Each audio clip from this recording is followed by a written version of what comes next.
മുരുടേശ്വർ ആകാശത്തോളം ഉയർന്നു നിൽക്കുന്ന ശിവപ്രതിമയും അതിനെ ചുറ്റി നിൽക്കുന്ന അറബിക്കടലും ചേരുന്ന കാഴ്ച ആരെയും അത്ഭുതപ്പെടുത്താതിരിക്കില്ല.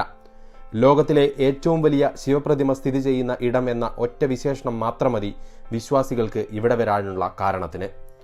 അതിശയ കാഴ്ചകൾ മാത്രം സമ്മാനിക്കുന്ന മുരുടേശ്വരന്റെ വിശേഷങ്ങൾ എത്ര പറഞ്ഞാലും തീരില്ല. ഇത്തവണ നമ്മൾ പറയാൻ പോകുന്നത് മുരുടേശ്വരന്റെ വിശേഷങ്ങളാണ്. മുരുടേശ്വർ എന്ന് കേൾക്കുമ്പോൾ തന്നെ ആദ്യം ഓർമ്മ വരിക ഇവിടുത്തെ ഭീമാകാരനായ ശിവപ്രതിമയാണ്. അകലെ നിന്ന് നോക്കുമ്പോൾ ആകാശത്ത് മേഘങ്ങളെ മുട്ടി നിൽക്കുന്ന ഈ പ്രതിമയ്ക്ക് ലോകത്തിലെ ഏറ്റവും വലിയ രണ്ടാമത്തെ ശിവപ്രതിമ എന്ന വിശേഷണവുമുണ്ട്. നേപ്പാളിലെ കൈലാസ്നാഥ് മഹാദേവ് പ്രതിമയും കോയമ്പത്തൂരിലെ ആദിയോഗിയുമാണ് തൊട്ടടുത്ത സ്ഥാനങ്ങളിലുള്ള പ്രതിമകൾ. 123 അടി ഉയരമുണ്ട് ഈ പ്രതിമയ്ക്ക്. സൂര്യപ്രകാശം പതിക്കുമ്പോൾ തിളങ്ങുന്ന ഇത് 2 കൊല്ലത്തെ നിരന്തരമായ പരിശ്രമത്തിന് ശേഷമാണ് പൂർത്തിയാക്കിയത്. ഉത്തര കന്നഡയിലെ ബഡ്കൽ താലൂക്കിലാണ് മുരുടേശ്വർ സ്ഥിതി ചെയ്യുന്നത്. മുരുടേശ്വറിൽ ആരാധിക്കുന്നത് ആത്മലിംഗമാണ് എന്നാണ് വിശ്വാസം. ശിവനെ പ്രീതിപ്പെടുത്തി ആത്മലിംഗവുമായി ലങ്കയ്ക്ക് മടങ്ങുകയായിരുന്ന രാവണനെ ഗണപതി കൗശലത്തിൽ തടയുകയും മണ്ണിലുറഞ്ഞ ശിവലിംഗത്തെ വലിച്ചുയർത്താനുള്ള ശ്രമത്തിനിടെ അത് പല കഷ്ണങ്ങളായി മുറിയുകയും ചെയ്തതായി ഒരു കഥയുണ്ട്. അതിലൊരു ഭാഗം വന്നു വീണ സ്ഥലമാണത്രേ മുരുടേശ്വരം എന്നാണ് ഐതിഹ്യം. രാവണൻ ആത്മലിംഗം സ്വന്തമാക്കിയാൽ അത് ലോകത്തിന് തന്നെ നാശമുണ്ടാക്കുമെന്ന് മനസ്സിലാക്കിയ ദേവഗണങ്ങൾ ഗണപതിയെ കാണുകയും ഗണപതി ബാലന്റെ രൂപത്തിൽ രാവണനെ സമീപിക്കുകയും ചെയ്യുകയാണ് ചെയ്യുന്നത്. ആത്മലിംഗ ഗോകർണയിൽ സ്ഥാപിക്കുകയും ചെയ്യുന്നതും ഗണപതിയാണ്. 3 വശവും കടലിനാൽ ചുറ്റപ്പെട്ട് കിടക്കുന്ന ഇടം എന്ന നിലയിലും മുരുടേശ്വർ ഏറെ പ്രസിദ്ധമാണ്. ഇവിടെ കുന്നിൻ മുകളിൽ നിന്നുള്ള കാഴ്ചകളും പിന്നെ കടൽ തീരവും വിശ്വാസികളെ മാത്രമല്ല വിനോദസഞ്ചാരികളെയും ഇവിടേക്ക് കൂടുതലായി ആകർഷിക്കുന്നു. കന്തുകഗിരി എന്നാണ് ക്ഷേത്രം സ്ഥിതി ചെയ്യുന്ന കുന്നറിയപ്പെടുന്നത്. മുരുടേശ്വറിലെ ഏറ്റവും എടുത്തു പറയേണ്ടുന്ന പ്രത്യേകതകളിൽ ഒന്നാണ് ഇവിടുത്തെ രാജഗോപുരം.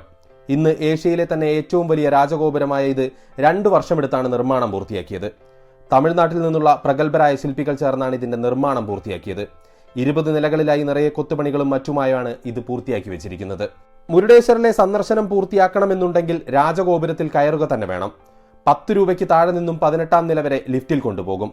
അവിടെ നിന്നും മുരുടേശ്വരന്റെയും കടലിന്റെയും ശിവപ്രതിമയുടെയും സൗന്ദര്യം നമുക്ക് ആസ്വദിക്കാനായിട്ട് സാധിക്കും. കാശിനാഥൻ എന്ന ശില്പിയുടെ നേതൃത്വത്തിൽ അതിസൂക്ഷ്മമായി നിർമ്മിച്ചിരിക്കുന്ന ഈ പ്രതിമയുടെ ഗാംഭീര്യം എടുത്തു പറയേണ്ടതാണ്. 2 വർഷമാണ് പ്രതിമ ഈ കാണുന്ന രൂപത്തിൽ തീർക്കുവാൻ വേണ്ടി വന്നത്. ശില്പത്തിനുള്ളിൽ പുറമേ നിന്നുള്ള കാഴ്ച മാത്രമല്ല, ശില്പത്തിനുള്ളിലും ഒരുപാട് വിസ്മയങ്ങൾ ഒളിപ്പിച്ചു വെച്ചിരിക്കുന്നു. പ്രതിമയുടെ ഉള്ളിൽ തന്നെ 2 മ്യൂസിയങ്ങളുണ്ട്. ഈ മ്യൂസിയങ്ങളിൽ നിന്ന് നമുക്ക് മുരുടേശ്വരന്റെ മൊത്തം കഥയും അറിയാനായിട്ട് സാധിക്കും. മുരുടേശ്വർ ക്ഷേത്രത്തിനും ശിവപ്രതിമയ്ക്കും രാജഗോപുരത്തിനും ഇടയിലായി കാഴ്ചകൾ ഒരുപാടുണ്ട് ഇവിടെ കണ്ടു തീർക്കാൻ. ചുറ്റോട് ചുറ്റുമുള്ള ചെറിയ ക്ഷേത്രങ്ങളും ഉപക്ഷേത്രങ്ങളും അതിമനോഹരമായ ലാൻഡ്സ്കേപ്പും ഇവിടെ ഉറപ്പിച്ചു നിർത്തിയിരിക്കുന്ന പ്രതിമകളും രൂപങ്ങളും എല്ലാം തന്നെ ഈ പ്രദേശത്തിന്റെ ഭംഗി ഇരട്ടിയാക്കുന്നു. ക്ഷേത്രം മാത്രമല്ല, സഞ്ചാരികളെ ആകർഷിക്കുന്ന വേറെയും കാര്യങ്ങൾ ഇവിടെയുണ്ട്. അതിലൊന്നാണ് കോട്ട. വിജയനഗര രാജാക്കന്മാരാണ് ഇവിടെ കോട്ട സ്ഥാപിക്കുന്നത്. പിന്നീട് കുറെ കാലങ്ങൾക്ക് ശേഷം ടിപ്പു സുൽത്താനും പിന്നീട് വന്ന മൈസൂർ രാജാക്കന്മാരുമാണ് കോട്ടയുടെ പുനരുദ്ധാരണ പ്രവർത്തനങ്ങൾ നടത്തിപ്പോന്നിരുന്നത്. മുരുടേശ്വർ ക്ഷേത്രം ആദ്യമായി കാണുന്നവർ അത്ഭുത പരിവേഷരാകും. ലോകത്തിലെ ശിവന്റെ ഏറ്റവും ഉയരം കൂടിയ 2ാമത്തെ പ്രതിമയാണ് മുരുടേശ്വർ ക്ഷേത്രത്തിലുള്ളത് എന്നുള്ളത് തന്നെയാണ് പ്രധാന കാരണം. ക്ഷേത്രം അവിടെ നിലനിൽക്കുന്നു എന്നുള്ള കാരണം തന്നെയാണ് സ്ഥലത്തിന് മുരുടേശ്വർ എന്ന് പേര് വരാനുള്ള കാരണം. കൊല്ലൂർ മൂകാംബികയിൽ നിന്നും ഏകദേശം 60 കിലോമീറ്റർ മാത്രം ദൂരമാണ് മുരുടേശ്വറിലേക്കുള്ളത്. അതുകൊണ്ട് തന്നെ മൂകാംബികയിലേക്ക് പോകുന്ന ഭക്തജനങ്ങൾ അതല്ലെങ്കിൽ വിശ്വാസി സമൂഹമാണ് കൂടുതലായിട്ടും മുരുടേശ്വർ സന്ദർശിക്കാൻ എടുക്കുന്നത്. അതിനു പുറമേ തന്നെ സഞ്ചാരികളും ഒരുപാട് എത്തുന്നു. വർഷങ്ങൾക്ക് മുൻപ് കേവലം ഒരു അരയ ഗ്രാമം മാത്രമായിരുന്നു മുരുടേശ്വർ. പിന്നീട് ആർ.എൻ. ഷെട്ടി എന്ന് പറയുന്ന ഒരു മനുഷ്യസ്നേഹിയുടെ കഠിന പ്രയത്നത്തിന്റെ ഫലമായാണ് മുരുടേശ്വർ ക്ഷേത്രം ഉയർന്നു പോകുന്നത്. അറബിക്കടലിന്റെ തീരത്ത് കടലിന് മുകളിലായി തന്നെ ഇത്തരമൊരു അത്ഭുതം സൃഷ്ടിച്ചത് ഈ നാടിന്റെ തന്നെ തലവര മാറ്റുകയായിരുന്നു. ക്ഷേത്രഗോപുരവും ക്ഷേത്രങ്ങൾക്കൊപ്പം ലോകത്തെ ഞെട്ടിച്ച ശിവപ്രതിമയും ഉണ്ടാക്കിയപ്പോൾ ഉണ്ടായത് സഞ്ചാരികളെ ആകർഷിക്കുന്ന ഒരിടമാണ്. ഇതോടെ ഇവിടെ തന്നെ അരയന്മാരുടെ ജോലിയും ജീവിത നിലവാരവും എല്ലാം തന്നെയും മാറി മറിയുന്ന സാഹചര്യം ഉണ്ടായി വന്നു. ശിവന്റെ പ്രതിമയുടെയും ഗോപുരത്തിന്റെ വലിപ്പത്തിന്റെയും ബൃഹത് നിർമ്മിതികളിൽ താല്പര്യമില്ലാത്തവരെ പോലും ആകർഷിക്കുന്നതാണ് ക്ഷേത്രം സ്ഥിതി ചെയ്യുന്ന കുന്തഗിരി കുന്നിന്റെ മനോഹാരിത. തെക്കേ ഇന്ത്യയിലെ പ്രധാനപ്പെട്ട തീർത്ഥാടന കേന്ദ്രമായി അറിയപ്പെടുന്ന ഇവിടെ സഞ്ചാരികളും ഭക്തരുമായി അനേകം പേരെത്തുന്നുണ്ട്.